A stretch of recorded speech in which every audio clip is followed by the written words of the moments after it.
Bom, a gente vai ver então que a segunda lei de Kepler sai naturalmente quando a gente joga no F igual a MA, né? Agora usando F igual a mx dois pontos e F igual a my dois pontos, a gente vai obter a segunda lei de Kepler então, né? Que é os planetas variarem iguais em tempos iguais. Isso é muito intuitivo, vocês vão ver. Primeiramente, né? Deixa eu apagar aqui essa parte. A gente provavelmente não vai usar mais. E só vou colocar os resultados aqui que a gente encontrou, né? Que, bom, antes é o seguinte, vamos fazer um negócio aqui. Deixa eu deixar esses resultados aqui, ó. Só esses daqui, daqui a pouco eu apago eles. Porque é o seguinte, deixa eu pegar meu X aqui. Vou pegar esse aqui mesmo. E aí, bom, o que a gente vai fazer é o seguinte. Então, né, essa daqui, então vamos lá. Agora, ao invés de Fx e Fy, a gente tem as componentes da força, que são F na componente radial, né? E que é F, R, desculpa, vou colocar assim, ó.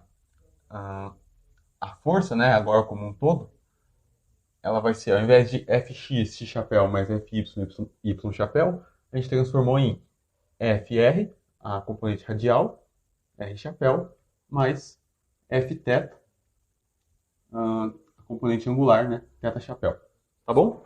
E aí, bom, quem são então, né, essas componentes da força? É o seguinte, então, se a gente considerar aqui o nosso queridíssimo planeta de massa m e colocar o nosso sistema de coordenadas bem aqui no meio, no centro do planeta, digamos, a gente vai ter o seguinte aqui, ó. Então aqui está x, aqui está y. E aí, bom, então se eu tenho aqui uma trajetória, vamos colocar aqui que isso aqui está dando uma certa trajetória. Eu tenho aqui meu vetor R, certo? Aqui está o meu versor R chapéu. A massa M está aqui. A massa M, ela sofre uma força de atração, né? Então, esse vetor aqui, ele aponta para cá. Justamente porque é uma força atrativa, né? A força da gravidade. Estou usando a palavra força aqui, né? Porque na mecânica newtoniana é exatamente uma força, né? O Einstein se refere a uma força fantasmagórica, né? A distância. Ou ação fantasmagórica à distância, ele chama muitas vezes assim. Que na relatividade a gente vai parar de usar a palavra força e vai falar interação gravitacional, né? Mas enfim, perdão. Aqui eu tenho o meu ângulo θ. E aí, como que essas coisas se relacionam então? Né? Vamos lá. É o seguinte, a força, bom, sofrida pela partícula, ela vai ser, né, pela terceira lei, se o corpo faz uma força na partícula, a partícula faz uma força no corpo. Então, a força sofrida, já que o vetor R aponta contra o seu unitário, ela vai ser menos G, Mzão, Mzinho, dividido pela distância entre eles, ao quadrado, R chapéu, né? Só que se você se lembrar, esse nosso R chapéu, a gente calculou na aula passada, né? Que eu acho que eu vou dividir isso aqui em duas aulas. Então, se eu dividir, já é a aula passada, é R chapéu, que multiplica cosseno de θ na direção x chapéu, ou que eu chamei, né, de EX, mais seno θ na direção y, certo? É y. E aí, o que acontece? Aqui eu vou colocar, né, para ser condizente com a minha notação, então eu vou colocar ER, tá? Que seria o unitário R chapéu. Veja, enfim, isso aqui daqui a pouco eu explico. Então, para ser aqui, né, condizente, deixa eu mudar aqui a notação. Aqui também é ER. É a mesma coisa, pode usar R chapéu, ER. Aqui, como aqui eu usei desse jeito, eu vou seguir usando desse jeito, tá bom? Então, aqui é ER. E aí, o que acontece? É basicamente o vetor unitário que aponta na direção radial. O que acontece?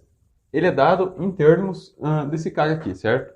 Então, se eu distribuir, eu posso encontrar meus componentes fx e fy, ou né, a componente radial e a componente angular. Posso fazer o seguinte: a força, então, ela vai ser G, desculpa, né, menos G, Mzão, Mzinho. Já que esse cara é isso, eu vou distribuir, então, dividido por R quadrado. O primeiro termo multiplica cosseno θ, a direção é x, mais, menos, perdão, porque aqui é menos, né? Esse menos multiplicando esse mais vai dar menos, G, Mzão, Mzinho, sobre R2, na direção é seno θ, né? Na direção é y, agora. E bom, então, esse cara aqui claramente está associado à componente x da força. Então eu vou escrever, né?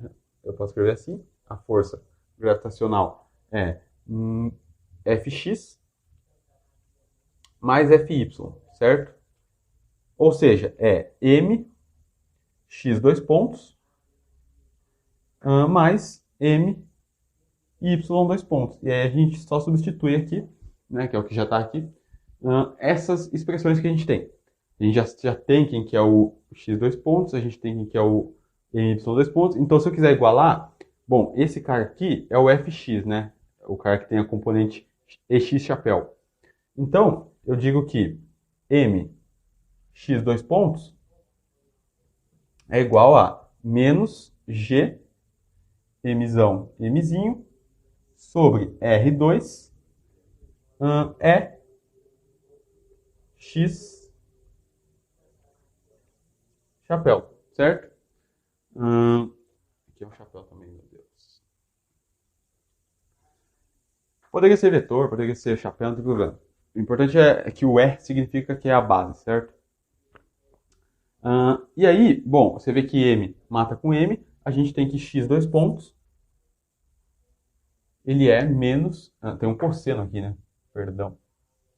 Cosseno θ vezes a base é x. Então, o x dois pontos é menos g m sobre R2 cosseno de θ, a direção é x. Tá? E é claro, a mesma coisa para y dois pontos. O m vai matar com mzinho, né? Mzinho vai matar com mzinho. Você vai ter que y dois pontos é menos g mzão seno de θ, a direção é y, sobre r quadrado.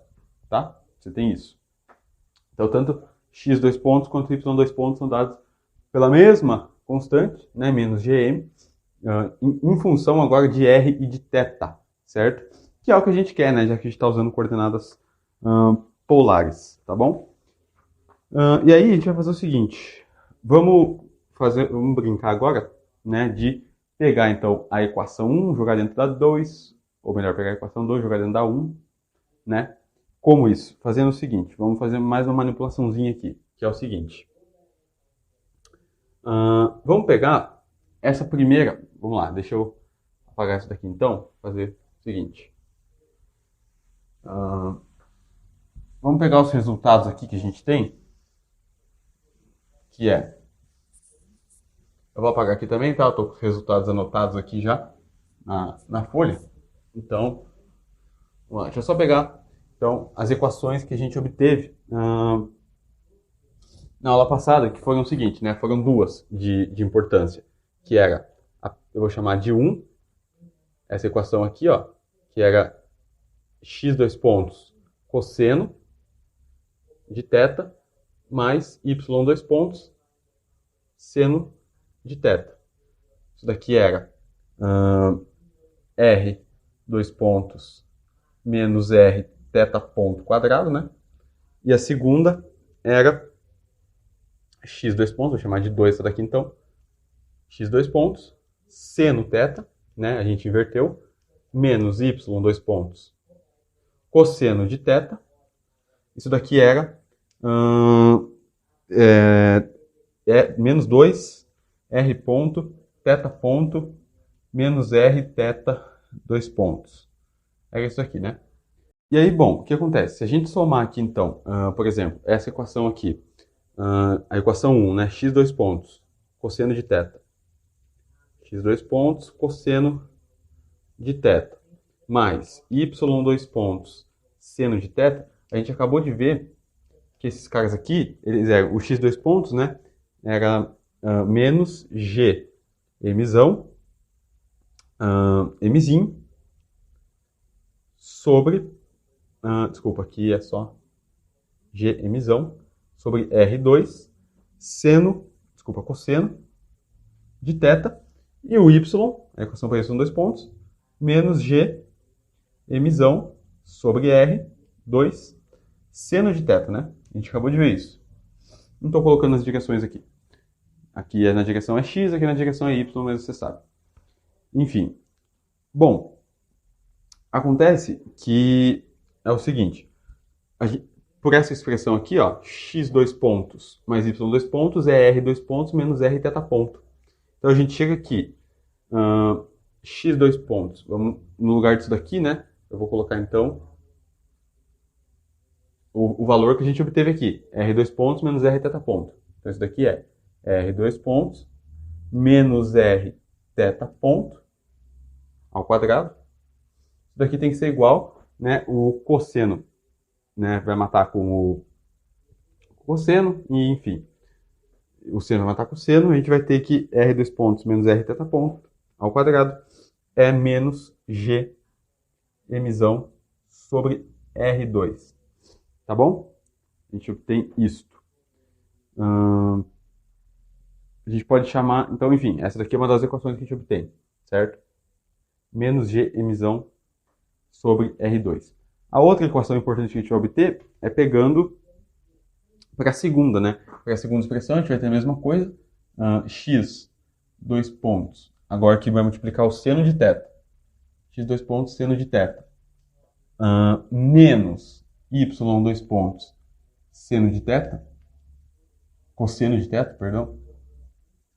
Vai ser agora o seguinte. A primeira parte continua igual, fica menos g mzão, mzinho. Certo? Agora vai ser seno cosseno, né? Porque eu inverti, então menos g. É só você pegar, né? Lembrar que x dois pontos, deixa eu colocar aqui, ó, é menos g mzão sobre R2 cosseno de θ. E o y dois pontos é menos g mzão R2 seno de θ. É que eu apaguei ali, mas a gente tinha visto isso, né? Y dois pontos. Então isso daqui é menos g mzão sobre R2 cosseno seno, cosseno θ, seno θ, não vai caber aqui, vou escrever aqui embaixo, menos, aí vai ter menos que multiplica menos, né? Então vai ter menos, o menos, o que é o y dois pontos? É menos g, que eu vou colocar mais aqui, mais g mzão sobre R2, seno cosseno. Bom, como a ordem disso aqui não importa, você vê imediatamente que isso é a mesma coisa que isso, então isso aqui dá zero, né? Isso aqui corta. Você tem que... O que é x dois pontos seno θ menos y dois pontos cosseno θ? É menos 2r ponto θ ponto menos r θ dois pontos. Então, r, vamos colocar assim, ó, menos 2r θ ponto, r ponto θ ponto, menos r θ dois pontos. Isso daqui é zero. Eu já posso multiplicar por menos 1 dos dois lados. Você multiplica por menos 1, aqui fica 2, aqui fica mais. E é isso. Vou até inverter a ordem aqui, né? Escrever assim, ó. R θ dois pontos, mais 2r ponto θ ponto. Isso daqui é igual a zero, tá? Bom, então a gente obteve essa outra equação aqui. Então, duas equações, certo? E é isto. Bom, o que a gente faz com essa segunda? Essa segunda, ela é, digamos assim, um pouco mais importante. Bom, se a gente pega essa segunda equação aqui, a gente pode escrever ela de uma outra forma, que é o seguinte. Derivada no tempo, isso é muito simples de ver, de r quadrado θ, tá? Abre isso que você vai ver. Isso daqui vai ser regra da cadeia, né, e regra do produto também. Como R depende de T e θ depende de T, quando você abrir, você vai voltar a ter isso daqui, tá? Só abrir que você vai ver. Se eu posso escrever isso desse jeito, e isso daqui continua, né, sendo igual a zero, é claro, significa que o que está dentro do argumento é uma constante. Pô, se a derivada de alguma coisa é igual a zero, a coisa ela é constante. Ou seja, r quadrado θ é constante. Então eu coloquei constante. Constante. Eita. Você concorda que se eu multiplicar uma constante por uma outra constante, isso continua sendo uma constante? Uma constante diferente, mas continua sendo uma constante. Eu vou continuar aqui embaixo. Vou multiplicar a equação inteira, né, já que isso aqui é igual a uma constante, pela massa. Então, mzinho, R2, θ. Isso daqui é igual, agora, a uma constante nova, uma constante linha. Mas ainda assim, se eu faço a derivada no tempo de m, r quadrado θ, isso daqui continua dando zero, né? Já que o cara que está aqui dentro é uma constante. Constante linha, né, no caso. E quem que é o cara que está aqui dentro? Quem que é m, r quadrado θ? M, r quadrado θ é exatamente o que a gente chama de momento angular, né, pessoal? Isso daqui é m...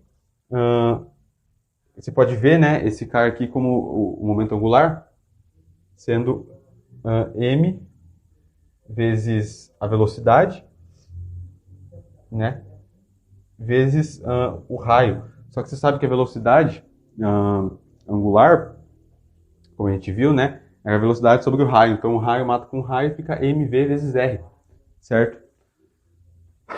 E aí, beleza. O que acontece? Aqui é um θ-ponto, tá, pessoal? Perdão. Aqui é um θ-ponto. Θ-ponto. É claro, tem que ser um θ-ponto, senão isso aqui não funcionaria, né? Isso daqui é a velocidade angular que está aqui dentro. E a velocidade angular, θ-ponto, que eu estou chamando, que é o nosso ômega, né? Ele é v sobre r, né? E aí, claro, se você substitui isso aqui, você vê que um R vai matar com R, você vai ter que isso aqui é mv vezes R, que é o momento angular. Então a gente tem que a derivada, que está escrito aqui basicamente, é que... Onde que eu vou colocar isso? Pode ser aqui, ó. A derivada no tempo do momento angular é zero. E isso é a segunda lei de Kepler, na verdade. Fala como assim? Vamos entender, olha só.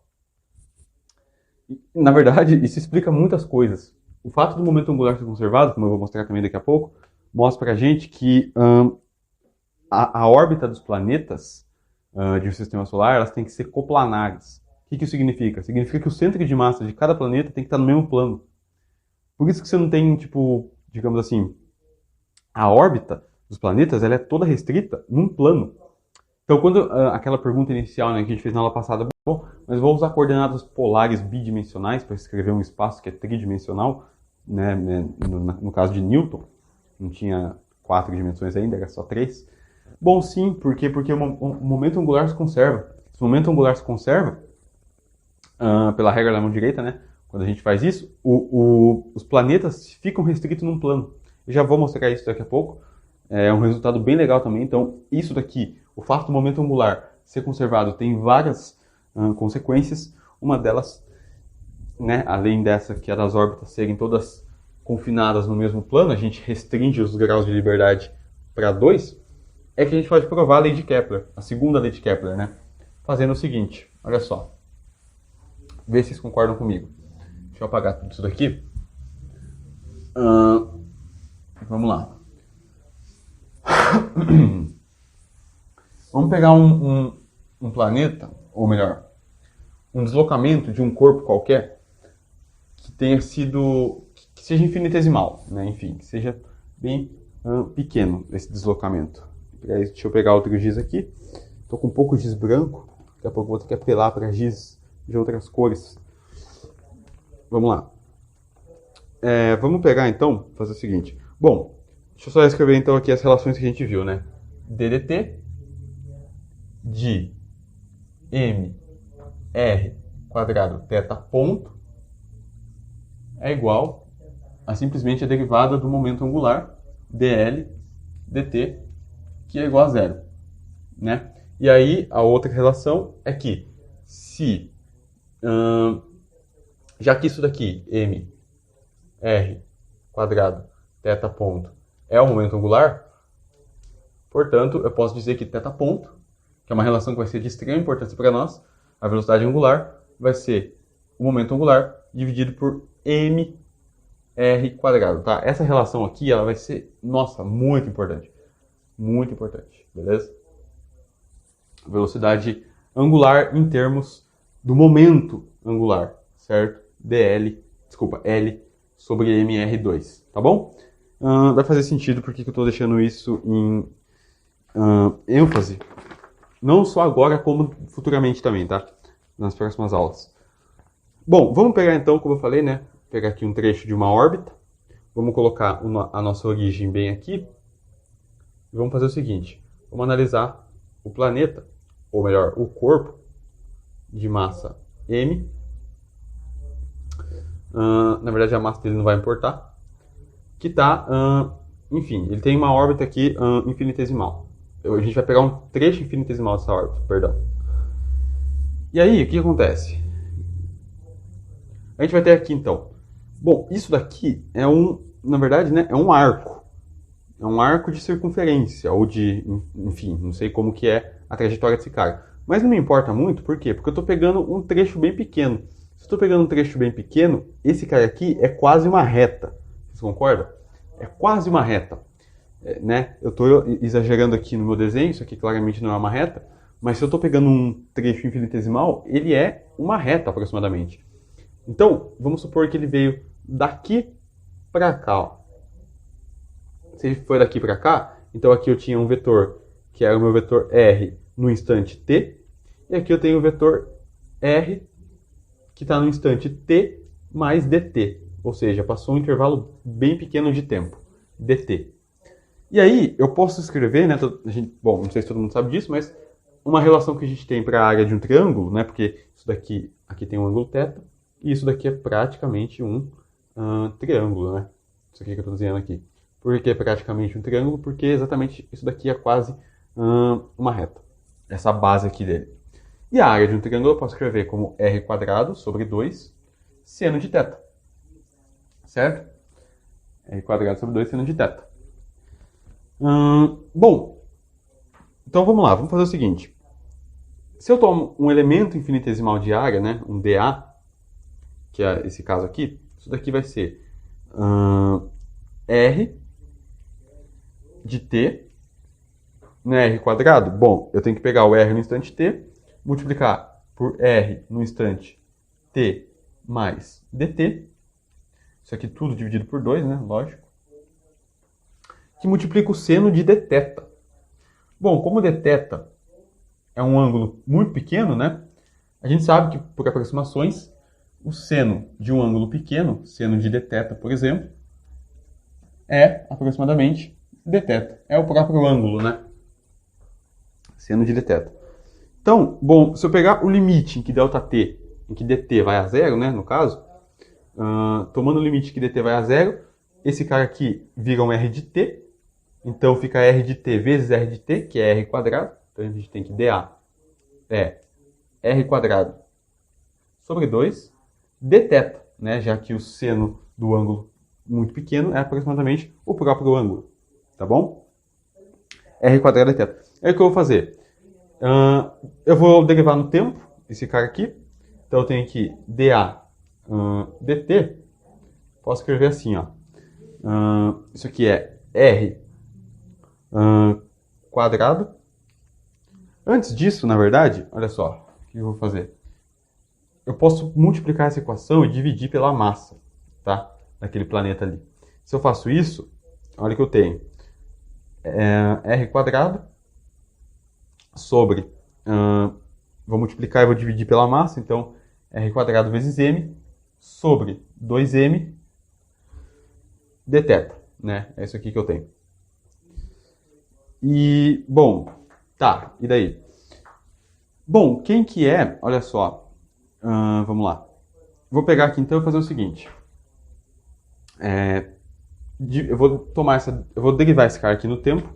Então eu tenho dA dt dA dt é igual a m r quadrado, mr quadrado, sobre 2m dθ. Desculpa, dθ dt. Dθ dt. Só que quem que é dθ dt? Dθ dt não é θ ponto, derivada do ângulo em relação ao tempo. Então, no lugar de dθ dt, eu vou substituir por L sobre mr2. Então, isso daqui é mr2 sobre 2m, que multiplica o momento angular, L, sobre mr2. mr2 mata com mr2. Você tem que a derivada de dA, né? dt, dA dt, é igual a L, o momento angular, sobre 2m. Mas a gente viu, né, que o momento angular é conservado. 2m também é uma quantidade que é constante. Então isso daqui é igual a constante. Ou seja, a taxa de variação, né, ou melhor, a área, né, a velocidade areolar, ou seja, a velocidade com que os planetas varrem, entre aspas, né, uma certa área, dada uma origem aqui, é igual para todos os planetas, independente do tempo. Ou seja, planetas varrem áreas iguais em tempos iguais. É isso que essa equação está dizendo. Qual é a área que eles varrem, né, dado um determinado tempo? É L sobre 2m. Ou seja, o tempo que ele leva, por exemplo, vamos pegar aqui o caso de uma elipse. Isso aqui é a segunda lei de Kepler, né? Se eu tenho aqui, ó, um dos focos da elipse está aqui, e aqui está a nossa massa geradora do campo gravitacional. O tempo que o corpo leva para varrer esta área aqui, por exemplo, é o mesmo tempo, então ele leva um certo dt, ou melhor, ΔT aqui. Se ele, então, A1, vou chamar, né, essa área aqui A1, e o tempo que ele leva para varrer, digamos, essa outra área aqui, que aparentemente é maior, é o mesmo, vou chamar de A2, mas ele leva o mesmo tempo. Então, é isso que essa relação aqui está dizendo para a gente. Os planetas, eles, independente de onde eles estão em suas órbitas, né, eles varrem áreas iguais, né, em termos aqui desta elipse, em tempos iguais. O mesmo tempo que ele leva para varrer essa área, ele varre essa área aqui, que aparentemente é maior. Mas por que isso? Porque quanto mais próximo ele está do planeta, maior é a sua velocidade tangencial e velocidade angular, certo? Desculpa, velocidade tangencial, né? Maior é a sua velocidade em cada ponto aqui.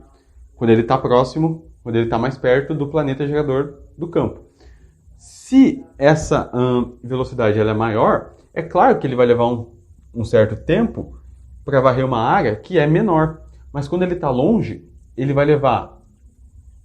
ele vai ter uma velocidade tangencial que é menor, só que essa velocidade tangencial menor faz com que o tempo de um lugar, de um ponto P para um ponto Q, por exemplo, da órbita, aumente não, né? Seja proporcional à área que ele vai varrer. Ainda que essa área seja maior, como ele está com uma velocidade menor, ainda que essa área seja maior, como ele está com uma velocidade menor, ele vai levar o mesmo tempo para varrer essa área, certo? Então, isso que diz a segunda lei de Kepler, né? Os planetas varrem, entre aspas, áreas iguais em tempos iguais. E assim a gente demonstra a segunda lei. Então, né, isso daqui é isso daqui que é o conteúdo da segunda lei de Kepler. Você poderia falar, na verdade, que o conteúdo da segunda lei de Kepler já está no fato de que dL dt é zero. A segunda lei de Kepler ela é montada inteira no fato de que o momento angular ele é conservado, ele é constante, certo? Enfim. Bom, dado isto, como, né, eu tinha falado que as órbitas dos planetas elas podem ser restritas num plano assim. Imagina que você tem aqui, então, por exemplo, o Sol, certo? E um outro certo corpo aqui que está, enfim, descrevendo uma órbita aqui. Você tem esse outro corpo aqui. Por que a órbita ela fica restrita num plano? Primeiro, porque o momento angular, já que ele é conservado, vou colocar ele aqui, E o momento angular, ele é R vetorial P, né? Esse produto vetorial aqui, né, você tem aqui você tem aqui um ângulo de 90, você tem aqui o vetor R, aqui você tem o momento angular, linear, P, apontando na mesma direção da velocidade tangencial, aqui você tem o vetor R. Como R é perpendicular a P, certo? Então, para você visualizar o que está aqui, é aqui, ó, aqui você tem R, aqui você tem P. Então, isso aqui forma um ângulo de 90 graus. O produto R, vetor P, só pode me dar um vetor que é perpendicular aos dois, ou seja, momento angular. Momento angular, que é definido como R, vetor P. Coloquei duas flechas aqui. Então, aqui está R, aqui está P, e esse cara ele é perpendicular aos dois. Ele é perpendicular tanto ao R quanto ao P, certo? Então, como o momento angular é conservado, eu não posso ter nenhuma variação nessa direção aqui, né? Digamos na direção Z. Né? Geralmente a gente fala que é na direção Z, né? O momento angular sendo conservado, para quem já viu um pouco de mecânica quântica. É comum, né, colocar a componente Z, tanto do spin, quando a gente está falando, ou do momento angular, como sendo a parte conservada, né? Que é a parte que está para fora aqui do plano, no nosso caso. Então, como esse cara aqui ele é conservado, eu não posso ter órbitas que estejam fora do mesmo plano, pelo menos em questão do centro de massa, certo? É claro que planetas são maiores uns que os outros, né? Mas eu digo, o centro de massa deles está no mesmo plano do que todos os outros planetas do Sistema Solar, inclusive do Sol, obviamente. Por isso, quando você vê aquele modelo das órbitas sendo todas coplanares, não é meme, né? Não é mentira, né? Não é tipo simplificação. É real. As órbitas são todas confinadas no mesmo plano, porque o momento angular é conservado, puramente por esse argumento, tá? Enfim, é isso. Então, demonstramos a segunda lei de Kepler, demonstramos o fato de que as órbitas elas são todas restritas num mesmo plano para todos os planetas. E na próxima aula a gente vai falar do potencial efetivo e a gente vai conversar um pouquinho de energia, falar sobre o gráfico da energia potencial efetiva. Enfim, dali a gente vai tirar, na próxima aula a gente vai tirar muitas coisas. Beleza? Então é isso aí, espero que você tenha gostado. Valeu, falou e fui.